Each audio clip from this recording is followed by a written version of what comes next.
Bah moi j'ai rien à me reprocher pour le moment, hein. J'ai vu avec mes hommes de coin, avec Nasser, Marcel et Alim. Bon, de toute façon on s'attendait à un combat dur, hein. Kessler, c'est que 14 mois qu'il s'est arrêté. 14 mois c'est rien dans une carrière. Donc bon, on savait que c'est... Ouais. Otherwise I would be lost. No, I have nothing to blame myself. I talked with my corner man. It's clear that we knew that it would be a tough fight, and it proved to be. And Mikkel, of course, we said something different at the press conference for obvious reasons, but 14 months layoff is not that long for a fighter of that class. Donc bon, 14 mois c'est rien. Moi je me suis dit 14 mois sans boxer, ça pouvait être une chance à jouer. Voilà, bon maintenant je sais ce que c'est la classe mondiale. Voilà, donc bon, bah, on va retourner à l'école. I thought that after 14 months that might give me a chance. It proved that it was not enough. I have nothing to regret in any way. We see what is the top world class, and no problem, we go back to school. Thank you very much. Let's ask his coach, Nasser. Nasser, how do you rate the performance of Medhi tonight? Obviously he deserves a lot of credit for getting back up and coming at Mikkel. How did you see this fight going tonight? Alors, pour parler du combat en lui-même, dès le premier round, on a vu les lacunes, mais surtout les points forts de Mikkel Kessler. On savait que ça serait très dur. Medhi, à chaque fois qu'il s'est fait toucher, il est revenu pour essayer de repartir plus fort. Mais Kessler, il a du métier. Quand il a touché, il finit. Et il a bien boxé contre Medhi, il a fait ce qu'il fallait. Medhi n'a rien à se reprocher. Voilà, il a fait ce qu'il pouvait. We have seen from the first round the weaknesses of Mikkel, but particularly his strength. And he has a lot of experience. When he is hitting somebody, he knows how to continue his performance just to go to the end. We have nothing to regret in any way. Clearly, Mikkel is a great champion, we know that. And in this kind of fight, you progress a lot. That's a way to move to the next step. And don't forget, Medhi, we just had a discussion between ourselves, and we took an immediate decision. We will move down to the middleweight division. Thank you very much. Thanks for translating, Bernard. Now we could hear your take on the fight and also your assessment of Medhi's future. First of all, let's welcome the Viking warrior, Mikkel, and his promoter, Kalle Sauerland, and Patrick as well, Patrick Nielsen. In the name of Medhi, in the name of the team, congratulate again Mikkel for his performance. Boxing needs people like him, being a great champion in the ring and outside of the ring. He delivers a great image. We are very proud that we have been able to fight a champion like this, and we thank Sauerland Events to give us such an opportunity. That's what I wanted to say. But now to respond to the question is, a promoter needs to always have several plans in a drawer. Of course, we had great hope to be able to create a great surprise, and we were pretty confident. And I know that Mikkel is also a guy who can say the truth, and I think in the fourth round, the combination of a few left hook made him for a very short while a little in danger. I think that's very encouraging for Medhi, which is a proof that when he moved down to the middleweight division, and with a little bit more of experience, and maybe Mikkel will give us a chance maybe to come to help him to prepare some other fights, which is a way for Medhi to get an additional experience, because he needs experience. We see that how Mikkel is able to let us do exactly what we wanted to avoid, which was to go to his right hand.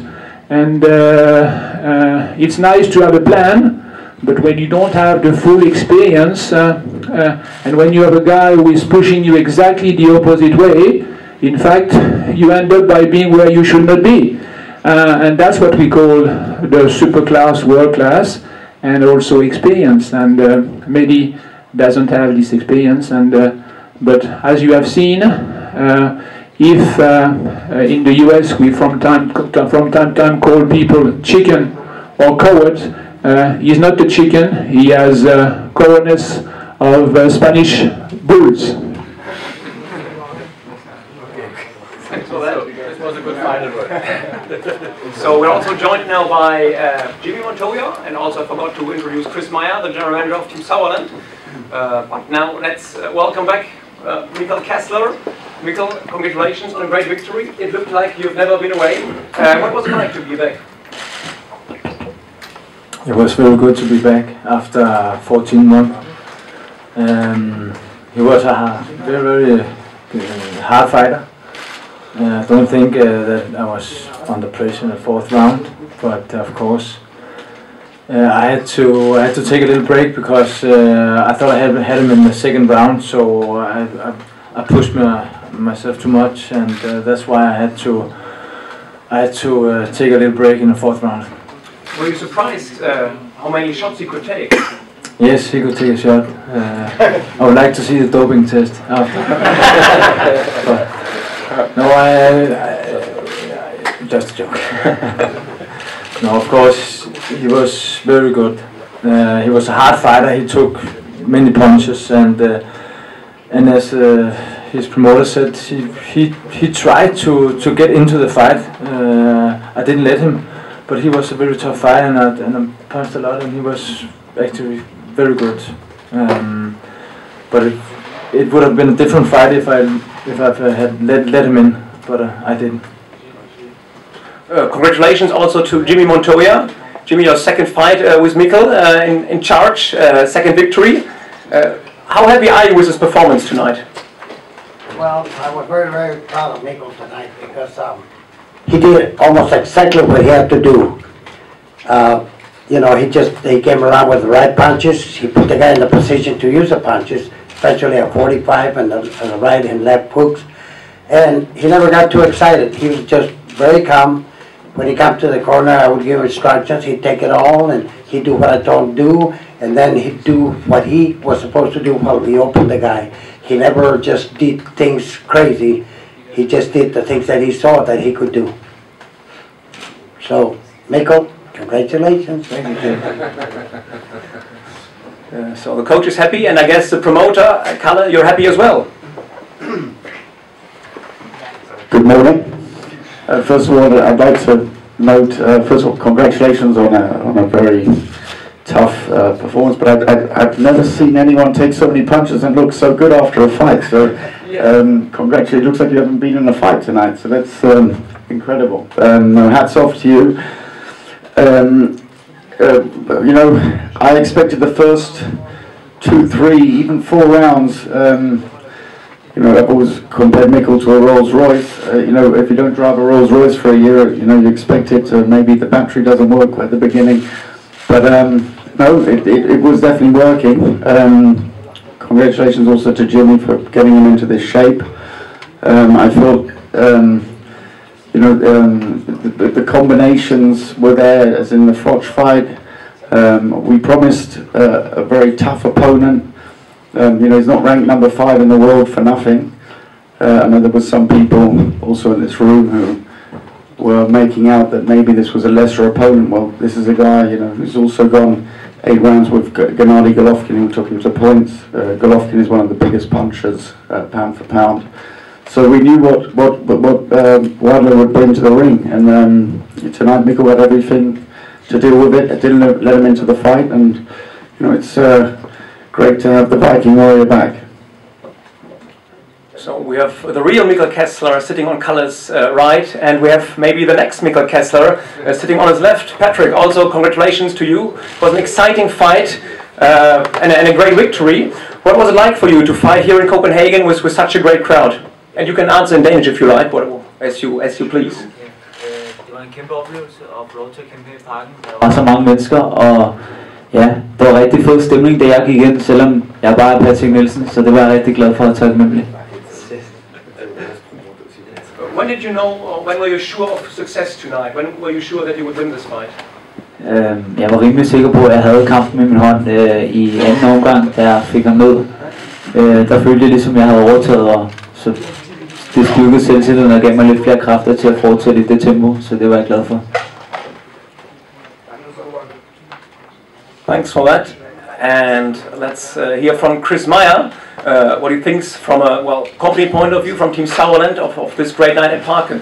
Well, look, the organization today was fabulous. The venue did a very great job in setting up together with TV2. The arena today was incredible to watch. Incredible to be here. I've never seen something here before, especially not the very old fights Mikkel had here with a certain other promoter of the past. And it's a great step forward. We are very happy to be with these two groups and work with them. The audience, I have to say as well, was a perfect day. The whole day was perfect. The people, I think, were all celebrating already today that Mikkel was coming back, and I had the feeling that whole of Copenhagen was here to continue the celebrations, and they celebrated Mikkel, and it was a fabulous crowd here today, and I think gave you also a little bit support. So thanks again. Hello. Just had to really follow on to that. I don't want to keep you too long, but I would like to say a few things about the event in general, because I've just complimented Mikkel on a great performance. But generally, the event tonight was a big challenge for us to put something on in a space of time. It wasn't a secret that we didn't know it before. It was really, 5 weeks ago that we sat down with Lottie Reimer, the CEOs, and her team have done a great job to get the event on in this time. We're more than delighted on this weekend to have a crowd of, I think, just under 13,000 in there, which is sensational. If I consider the weather and the fact that doesn't seem to be any Danes in Copenhagen this weekend. So, but apart from that, I would like to say a few words about the man on my left as well. He's a product of the Fight Night series. If you look at Danish boxing, the two big fights this year so far have been Brian Nielsen and Mikkel Kessler. If you look 10 years ago, it was Brian Nielsen and Mikkel Kessler. So, something's gone wrong in this time. I'm not saying that we're the Messiah, but we're trying to make things right, and I think Patrick is the first product that is coming out of the Fight Night series, and you're going to see a lot more of this guy, and he's going to do us proud, and he's going to do Denmark proud. But again, thank you very much to our partners, TV2, and also very much to Parken and Lottie for the absolute great personal touch, and we look forward to coming back. And with that, we take your questions, please. Kalle, what will be the next step for Mikkel? A holiday. After holiday. We have plans. I mean, I think I've spoken to almost every journalist in the room about the plans, but if they haven't changed since before the fight, it's it looks like Chris can talk about the WBO situation in a moment. We'll most likely be mandatory challenger now to Robert Stieglitz, which makes running no more an option. But I don't accuse Stieglitz of running, but maybe there were some political things in the past that haven't made the fight possible. Bute remains an option. We will discuss that this week as well. They've got ideas. We've got ideas. I said we would love to do the next show in Denmark again. But it's all a little bit of a question of what happens in the next few days. there's a fight taking place in 3.5 hours. You know, Froch loses. You know, I know Carl would love a rematch. I'm not saying he's going to get one, but you know, there's lots and lots of options. But I would say definitely we want to go for a belt, and that's the next plan.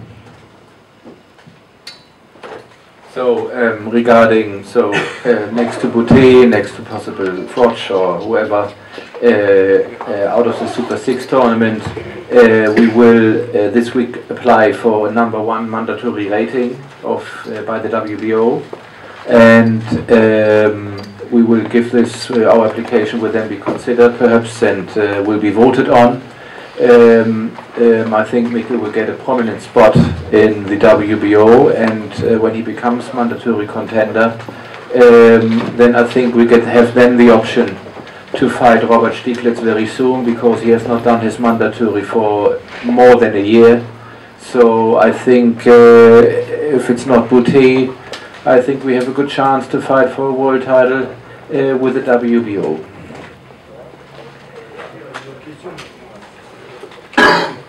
Further questions? Yeah. Mikkel, er nogen gode med øjnene i dag? Nej, gudskelov nej. Det er jo ikke, ja, det har der været lidt snak om, det er jo ikke 100% hele jo, men 99%, men det er gået rigtig godt i dag, også efter kampen, og jeg bliver også ramt lidt i dag, så det er jeg i hvert fald glad for, men det er også mere sparring op til kampen, som har været det, hvor jeg har fået testet dem, og det er gået rigtig godt.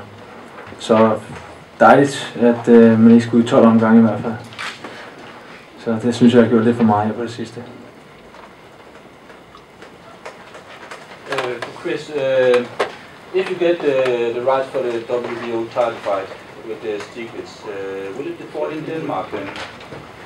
And what are the chances of any of Mikkel's future fights being shown on ARD? Well, look, it depends a little bit. When this situation is coming, that's an if clause, conditional clause, then we will sit down and see whether Mr. Steinfold will now reply to an offer. And if he doesn't, or if it is not enough that we are bidding, then we go to close bid and then we see. Kalle would have to comment, but if we're not pay-per-view, then we are on public, on free receivable television, and then of course a German transmission can be done as well. Robert Stieglitz is not the biggest fighter in Germany, so it's a question of where in combination we get the most money to make this fight possible. So if we have control about the date and everything, I think we have another advantage, and I think Mikkel is a Danish fighter, and Danish fighters must fight on Danish soil. Yes, a question for Mikkel. Just quickly, just regarding TV, we've left everything free because every fight is a different circumstance, and at the moment there's no decision on pay-per-view or free-to-air. I want to know, Mikkel, when will you be ready to fight again? And of those two mentioned, who would you want to meet? I don't care who I fight. I'll just be ready for a title fight, of course. Because when you've been out for a long time, you have to step the ladder, and you have to fight just back in. And in the Super 6, I lost the fight, but I was so lucky that I could fight a world champion right after my fight. So, but I'm out of the Super 6, so now I just hope for a title fight, as we talked about. So. Now I just want a vacation and want to fight in September or October. I will feel ready there, but I have to talk to my promoters about it. If there are no further questions, I think we can just go on for the one-on-ones afterwards. Just for the record, I think the official attendance was 12,500. And we hope to see you all at the next TV2 Fight Night in Herning on September the 3rd. And with that, I wish you all a very good night. Thank you very much for joining us. Bye-bye.